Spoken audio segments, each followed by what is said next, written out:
Okay, well, we'll go ahead and get started. This is Allie Orwig with the Indiana Rural Health Association. We appreciate everybody joining us today. We've got a really great presentation for you. Just a couple quick housekeeping items as we get started.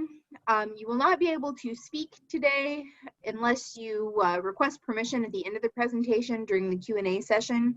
But the chat and Q&A functions are always alive. I'm going to go ahead and send one out to everybody, so you can see how the chat works. You can send a chat at any time. Autumn and I tend to keep an eye on that as the presentation goes along, but I do know there will be time for Q&A at the end of today's session. You can also use the Q&A function. Both the chat and Q&A functions can be accessed by hovering your mouse over the screen, and depending on which view you're in, that will either pop up at the top or the bottom. But those are available to you during today's presentation. Without taking too much time up, I'm going to go ahead and turn it over. We have Ted Baker and Rob Whitacre with us today from Cornerstone Companies. They're going to let you know just a little bit more about real estate and healthcare. Yeah, thanks. Thank you everybody for joining us today for the Lunch and Learn, Real Estate Challenges and Solutions Unique to Rural Healthcare. The plan is we're going to just kind of give you an overview of some of the real estate challenges that we've seen in the rural healthcare space. And then we want to give you a few case studies, some real life examples of projects or times that we've seen these challenges and solutions come to life in some of the projects that we've done in the past. And then we'll give you a kind of what our view would be for a plan for success on how rural healthcare systems might be able to move forward to try to plan for this. And then we'll open it up for some questions and answers after that. So my name is Rob Whitacre. I'm Chief Operating Officer and Principal at Cornerstone Companies. I've been with Cornerstone for a little over 20 years. I oversaw our property management division for about 11 years, and then the last 3 years or so, I've been focusing on business development as we have kind of grown outside of the borders of Indiana and other states in the Midwest and around the country. Hey, good afternoon. This is Ted Baker, Vice President of Development and Finance with Cornerstone. I've been with Cornerstone 2 years. And previously to joining, I served in various capacities in finance and banking. The majority of those, about 10 years specifically to healthcare. So worked with various healthcare systems, rural hospitals, independent physician groups throughout the entire Midwest, delivering financial services to various groups in various forms and capacities. And here at Cornerstone, I work primarily on our strategic advisory group, running a lot of the finance and development projects that we have in play. And just to briefly give you a little overview about our company. So Cornerstone Companies was founded in 1985. We're a fully integrated healthcare real estate company, which means we develop, build, lease, manage, buy and sell all healthcare real estate assets. We have about 100 full-time associates. We have our corporate offices in Indianapolis, and we also have offices in Kentucky, Ohio, Michigan, and North Carolina. We manage a little over 6.5 million square feet of all healthcare space. In addition to property management, we also provide facility management services, which a little over half of our staff is made up of facility engineers, maintenance technicians that basically go to the 100 medical facilities that we manage, and they ensure all the necessary preventive maintenance is completed, make sure the facilities are maintained in such a way to maximize patient experience, and then all necessary code requirement work and documentation is completed on licensed space that might be in those facilities. So that's a little background on our company. Thanks, Rob. And really, what we want to do here today is we're here for you guys in order to shed light in some best practices and or future ideas that we've continued to come across through being out in the field, working with rural hospitals, working with independent groups, working with healthcare systems, witnessing some of the challenges firsthand, and hope to give you guys some ideas and thoughts to potentially go back to your teams, your systems, your hospitals, as you guys continue to plan what the future delivery of healthcare looks like.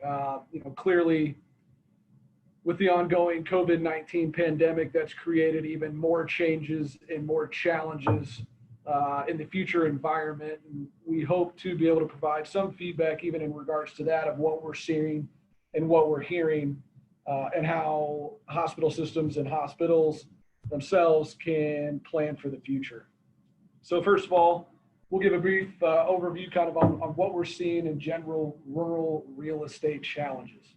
Whether it's aging facilities, old leased space that may not be portraying the proper brand recognition that you've continued to shoot for, and then how you can look to partners with others. And it's not even necessarily folks such as ourselves, but local leaders, your physicians themselves, the executive teams, to really come up with a holistic real estate solution so that you guys can properly drive your strategies forward and create success and continued market demand for your services and the patients that you serve. In addition, we think through real estate, there's an ability to bring an increased standard of care. That's done through a myriad of ways, but real estate plays a function of that one, I think, again, from a branding perspective. But even thinking deeper than that is, are you providing the right space for your patients to come in that's safe, that's open, that's inviting? And in addition to the patients, you also think from the provider side. We know an issue in rural healthcare to some extent in certain areas is physician attraction. So does your space provide a meaningful workspace that ultimately allows you to attract top-notch physicians or keep physicians within your community, so ultimately you can keep the care that is able to be provided within your community there as well. And then ultimately, looking at real estate as a part of your overall goals. Being in the finance and banking industry, I know real estate within the healthcare systems have a large impact on both the balance sheet and can also, interestingly enough, have an impact on operating margins, depending on the way you structure your real estate portfolio, and it overall can help you achieve your goals, your long-term success. And then as Rob alluded to, we've got some real life case studies in which we've been on the front lines working with various groups in such rural settings and have come up with various unique solutions that we thought brought value to both the owners of the buildings, the health systems, the rural hospitals, the patients they serve, the providers, and the communities in general. So diving a little bit deeper into the rural real estate challenges that we're seeing and we're hearing from folks that we've talked to, both clients, prospects, and even just folks such as yourselves. We're always interested to hear what's going on the ground level. One new challenge, or I guess an existing challenge that's been around and maybe bigger than it is today than it has been in the past is looking at existing buildings versus new construction. Existing buildings can be dated, but can also provide for a cost-effective redevelopment to modernize it to the specs and programming that is expected in today's market. That can be expensive, that can come with certain challenges, especially if there is not a lot of existing real estate available. And then you look at new construction. In general, over the last 24 to 36 months, we've seen a lot of construction prices rise nearly to the tune of 30%. In addition, through the COVID-19 pandemic, we've seen a shortage of labor supply, giving people off the job a certain amount of times or certain restrictions in regards to what is able to be done on a site in general.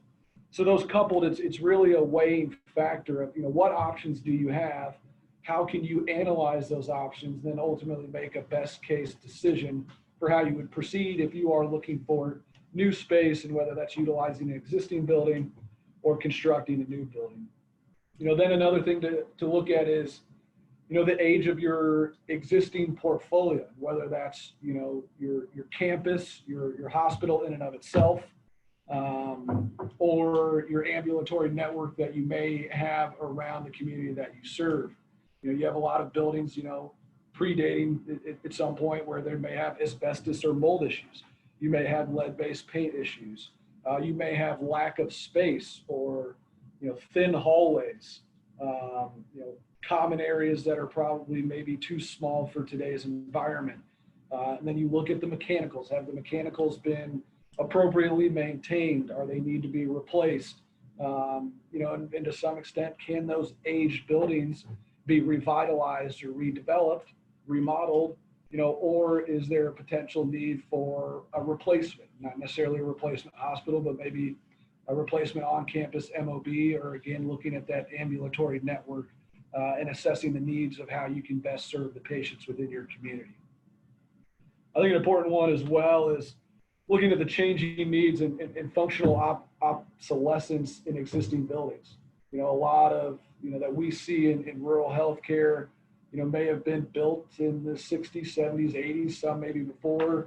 And even if you look at stuff that's built in the 90s and early 2000s, and, even 10 years ago for that matter, were designed and built differently given the needs of that period of time, and now, may not be up to code or up to the standards that you all expect as you deliver care to your patients in these various settings. As I briefly alluded to on the last page, looking at real estate as, a way to lure and maintain, top-notch physicians. We hear often that this can be a challenge facing rural healthcare systems and hospitals and communities. And, how can you create, again, workspaces that are optimal for the providers themselves, creating a safe work environment and somewhere that they are proud to work and maintain the care within those particular communities. Another large topic that we often talk about with various folks that we work with is, does it make sense to lease buildings from a third-party owner, or space from a third-party owner, versus owning your own real estate? And I really don't think there's a right or wrong decision in regards to this. It's just a matter of analyzing what each side means, and ultimately, how does that fit within your overall financial strategy of the system or financial condition of the system. From a leasing perspective, you don't have a large capital outlay on the front end to build a new building, but you may have, an ongoing lease that maybe 10, 12 years, depending on what the market dictates, that ultimately is going to hit your balance sheet to some extent, given the new lease accounting rules, but also your bottom line margins. And then on the own side, it's a bigger balance sheet hit probably on the forefront. However, you then have the ability to control that asset, set appropriate rents and operating costs per your discretionary, and have a little more control in the long run. And again, I don't think there's any right or wrong decision. It's just, I think, matching up those different scenarios with what your system is comfortable doing from a financial perspective. Another thing we look at is compliance issues. So there's the STAR clause, making sure that, if you do own space and you lease it to independent physicians or various other scenarios, that you're not out of compliance in regards to those, that you have a fair market rent, that you're not incentivizing physicians via real estate for referrals back to your particular hospital. Another one, rural market logistics. Communities have grown, some are shrinking. I think there's, various ambulatory networks that may have been built in the past that don't necessarily make sense given the population that's in place as of now and the ever-changing population. So how can you look at those logistics and figure out where you can best place your primary care clinics or urgent care or whatever it may be to create care closer to home to provide that convenience factor that a lot of patients are looking for these days. And lastly, you look at, the pandemic, COVID-19, what that's done to healthcare real estate. I'd say more so from a design perspective. All in all, we all know healthcare is not going anywhere. It's only going to continue to grow and only continue to be of more importance within the overall economy. But looking at it from a design perspective, what does that mean? Is that bigger common areas? Is that wider hallways? Is that additional sterilization rooms depending on what procedures are being done in each particular buildings? And I will say, I think these conversations have started. I think there's a long way to go into really understanding what the future design of healthcare real estate looks like. But it's definitely something to continue to think about, especially with patients that you serve, with the physicians that you work with your executive teams, with all levels throughout, because it really does affect anyone and everyone. And being able to come up with a future model, again, it's hard to tell or plan 5, 10, 20 years down the road. But thinking about what's been brought upon us this year and how you can incorporate that into your real estate decisions will be a key factor in providing sustainable real estate assets for the long term. And speaking a little bit more on the COVID-19, when this Lunch and Learn was first scheduled, I think was back in March, maybe early April. I think we all know that things have changed a lot since then with the COVID-19. So we'd be remiss not to at least put something in this presentation to talk about, a few of the challenges that rural healthcare systems have faced because of this pandemic. And I think what we all know is that a lot of rural hospitals were already behind the 8 ball before the pandemic even came about. A few statistics: since 2010, 128 rural hospitals have closed. 18 alone closed last year, and then I think 12, the last I saw, in 2020. And before the pandemic, 47% of rural providers were operating in the red. So those numbers tell you that rural healthcare systems were already, not all of them, but a lot of them were already struggling before the current set of challenges that go along with COVID-19. And as everybody got ready and prepared for the pandemic, I think you looked at some of these rural areas, and they're often made up of an aging population that might be more prone to health issues. And so preparing for a surge with the virus was going to be imperative for these rural healthcare systems.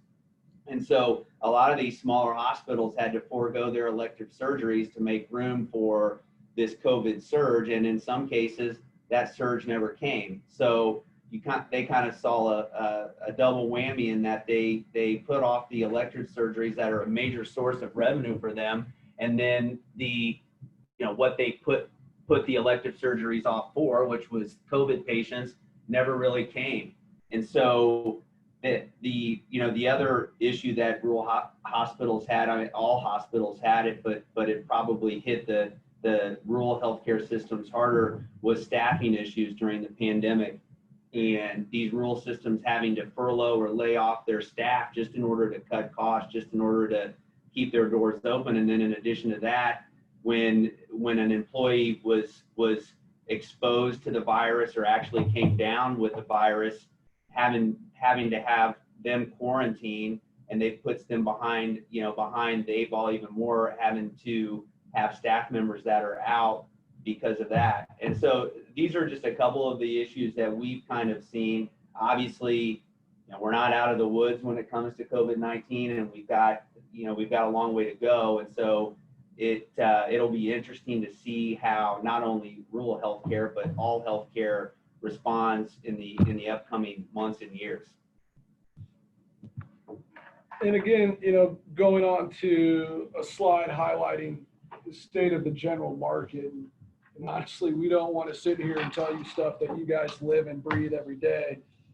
But just again, going, back to the fact that, amongst a lot of these reports, outdated facilities and or physician shortages, we think directly do play into a rural healthcare system's real estate strategy, utilizing that strategy, thinking about that strategy, and developing it thoughtfully so that it can impact much more than you think a piece of real estate could. Again, physician shortages, going back to that design piece, how can you create that comfortable work environment for the important providers that are serving the patients? And also another thing I think is of the utmost importance is, as competition continues to increase in certain areas, you have larger systems, based in bigger cities that are starting to create outposts in more rural markets to serve as drivers, maybe for some of your high acuity cases back to their systems in the city. How do you create that branding? How do you match, what you're doing, what your messages that you're providing to community with your real estate? And I think it is important because ultimately your brand is what's going to keep the patients coming to, your community hospital, your community clinics, keep that sense of community that I think community health systems have developed, over the last 100 years.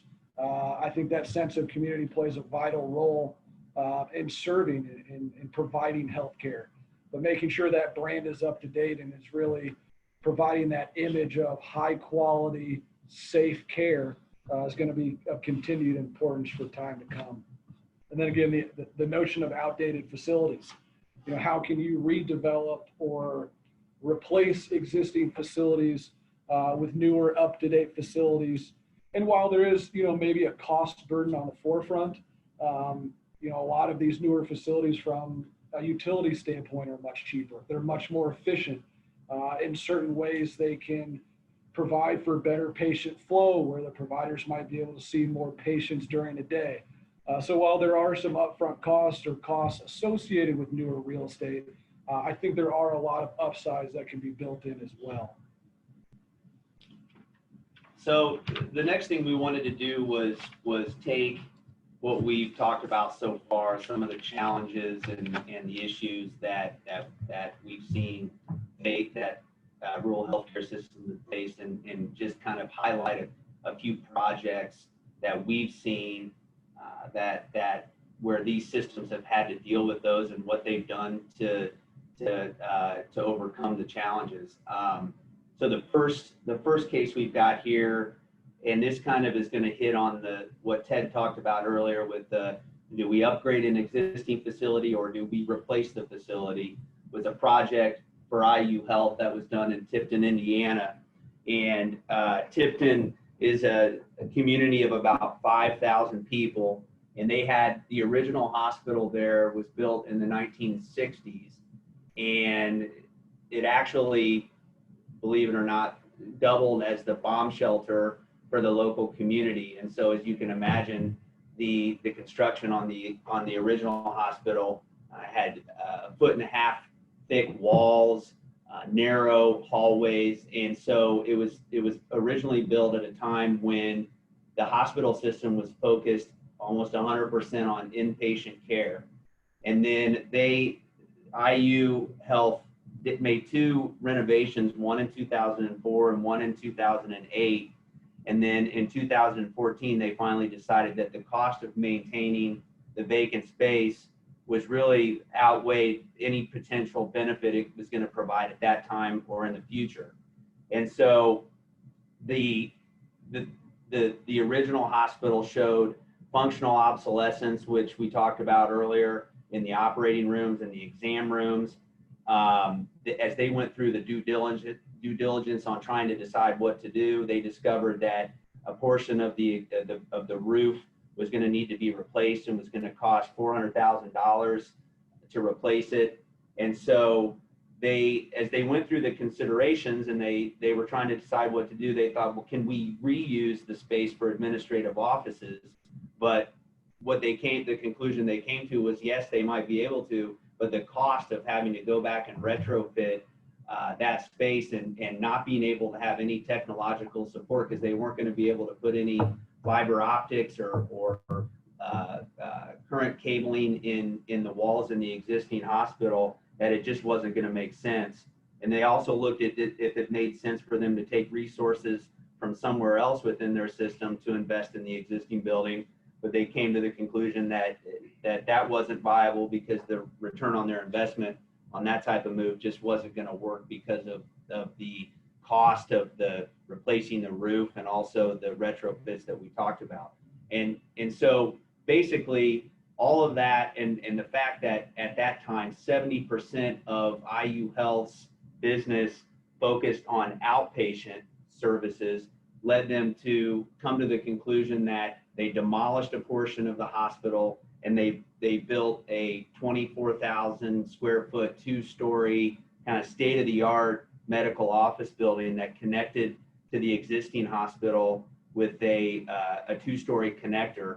And it really kind of, so it took what they had, reutilized that, but then also added a state-of-the-art MOB where they were able to add tenants. On the first floor, they had Methodist Sports Medicine and an orthodontics group, and then also IU Tipton Hospital Rehab Services. And then on the second floor, they had primary health physicians and specialty care offices.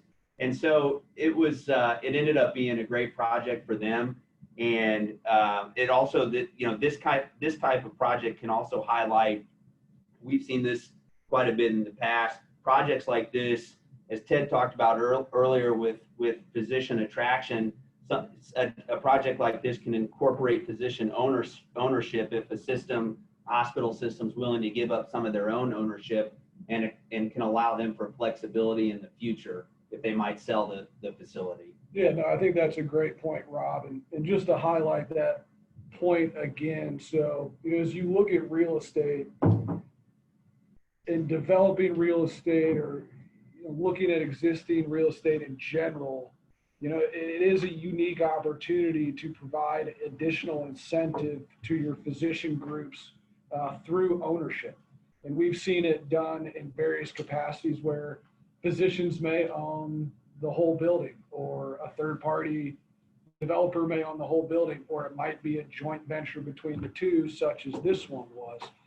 Clearly, there has to be compliance following, but ultimately, we've seen it as a very successful tool, both in health systems and independent physician groups, to retrain and attract top talent. So the next case study we're going to look at kind of hits on the whole special market need that we talked about earlier. This project was a project in Dwight, Illinois for OSF Healthcare, which is the Sisters of the Third Order of St. Francis. And so this is a small market. Dwight has a population of 4,000 people, and OSF had just purchased a hospital in Pontiac, Illinois, which is about 25 minutes from Dwight. And so they wanted to quickly try to capture market share. So speed to market and construction costs are two of the main concerns that they had in this particular project. And so what they basically decided to do was they utilized a prefab exterior model where they brought in modular units. They manufactured them offsite, brought the modular units on site to try to, number one, save cost, because as you can imagine in a remote area like this, it's hard to get subcontractors to work and to come to a market like that. And if you do get them to come, the cost of getting them to come there is going to be extremely high. So they had basically a 12-month window where they wanted to get this building up and running, and they were able, by using this delivery method, were able to get the entire building done and open in 7 months. In fact, when they delivered the modular units on site, it was 4 months from delivery to when the building opened. So they saved time, and they also saved about $400,000 on the construction cost by utilizing this new delivery method. And the final case we're going to look at, again, this is for IU Health, and this is also kind of a special market needs type project where IU Health was in Spencer, Indiana, which is a very small market, about 2,500 people. So IU Health had a hospital Bloomington, Indiana, which is about 25 miles from Spencer.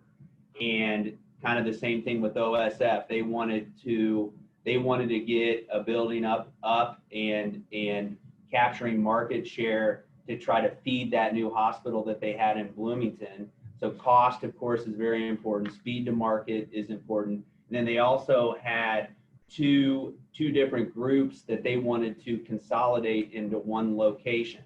And so what they did is they utilized a prototype that had been done before for their outpatient MOBs, where they basically are able to do a 1-story MOB, a 2-story MOB. They can adjust the size, they can adjust where the entrance is, all based on what their need is for that particular site. So they utilized that, which basically eliminated the cost of the design phase, and it also saved them all the time that they go through on the design phase to significantly shorten the timeline of the project in whole, and also saved them the cost that they would have had to go through in the design phase as well. It's worth probably noting in this one. So IU decided to handle the ground and getting the ground for the building themselves internally, and they probably overpaid for the site a little bit. And so that kind of goes to, had they maybe brought in a professional services company to come in and that knew more about site identification and obtaining a site than maybe they did, they would have been able to save even more costs than they did. Yeah, and I think, going along that same line, Rob, I guess I'll make 2 points real quick. One, I think this is a great example of, combining multiple sites within a market. Maybe you had 2 sites that were across town or were in a part of town that didn't functionally serve the population maybe as it once did. So combining and creating an efficient model, as well as a new well-branded build that will plan to serve the community for a long period of time. So now Ted's just going to run through kind of, what we see from our standpoint on maybe some plans for success moving forward. Yeah, and ultimately through this conversation, through what we've shared to some extent so far, again, our goal is to get you to really think about your real estate. It has been surprising in some cases, some systems, even large healthcare systems, rural hospitals, the lack of attention that is put on real estate and really looking at it and seeing what it means. I think historically, given the historical cash position of some rural healthcare systems or healthcare in general, that not a lot of thought is put into what is built. You say, here's what we're going to do, here are our standards, here's the price, here's the rent, okay. But really looking into it can provide meaningful positive impacts, again, to both the balance sheet, both the operating margin, and then also, the patient and provider care that's being given. So first point I want to make is, really assess where you are, whether it's, through the CFO or through the operations side, really look at what real estate you have and, understand, what are your leases look like? Are they market? Are you leasing in areas of town that you should be? Does the space that you're in really incorporate the future brand that your rural hospital, rural health system is trying to portray? And then through that, you have the groundwork to then build a strategy that you can then execute on to achieve your goals, both from a financial and operational perspective. Number 2, looking at your local resources. Again, who are your local community leaders? Are there local real estate folks? Who are your local general contractors that you're working through? There's always a wealth of knowledge within every community, but also, looking beyond that too. You can kind of get your blinders put on to some extent. So it's encouraged to explore, what services or folks are out there that you guys can look to to help you plan. And then number 3 kind of goes along with what I said with number 1 is, we think it's really important to build a master facilities plan. Understanding where you are is clearly that first step, but then it's, okay, where do we want to be? What is our brand? What do we want to be? What do we want our facilities to say about our brand? Where do we want our balance sheet to be? Do we want clearly, there's a liquidity crisis potentially at hand, and even operating margins are shrinking, but where on your financial statements do you have room to work, and how can your real estate strategy fit within that? And that goes, do you want to own? Do you want to lease? Can you redevelop existing buildings, or do you want to look towards new construction? But having that plan, having those conversations, setting those goals at any point in time, and as we all know, and I'm sure even any healthcare provider may have a 3, 5, 10-year plan. We all know that plan changes most years, but at least having that out there at the onset and being able to adjust it as you go, at least gives some direction and some, the ability to make better decisions as you work through it. The 4th one, physician satisfaction and efficiency, and that goes back to being able to attract and retain top-notch talent, but also creating more efficient spaces. One thing was interesting to us that we talked about a group of providers with was looking at just your general exam rooms, identical rooms versus mirrored rooms, where given the way plumbing is set up in a lot of facilities, rooms were mirrored so that the common plumbing was against the same wall. Now, while that was efficient from a build perspective, it's interestingly enough that you had, a doctor leaving one room and going into the next, and everything was back. One was a left-sided room versus one was a right. So maybe making that extra investment on the forefront to create identical rooms.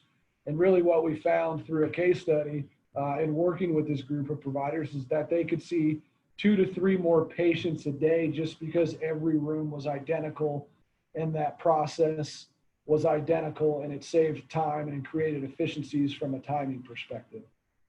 I think another important topic as you look at your master plan is, what is your market share strategy? How do you keep the patients that you have historically served within your community in your community? Or how do you look for opportunities for growth in other communities? Maybe you have the predominant rural healthcare system within a certain mile radius. How can you partner with others? And, through real estate is a way to do it to attract patients back to your hospital. Always looking at ways to grow. And then, as I mentioned earlier, what is your competition doing? Is this a defensive play that you can continue to stretch your brand, stretch your reach within the communities and surrounding communities to make sure that you create that mainstay for a long, long time to come? And then I think most importantly is, as you look at your real estate, as you look at your strategies, look for folks and look for partners out there that can bring the expertise, that can bring the knowledge base, the skill set to really partner with you to deliver what you want. And what I emphasize partner for the fact that, it's going to be the rural system, it's going to be the hospital system, it's going to be the doc's input that are driving these decisions. And ultimately, you want a partner there that's going to help analyze or help drive those decisions forward.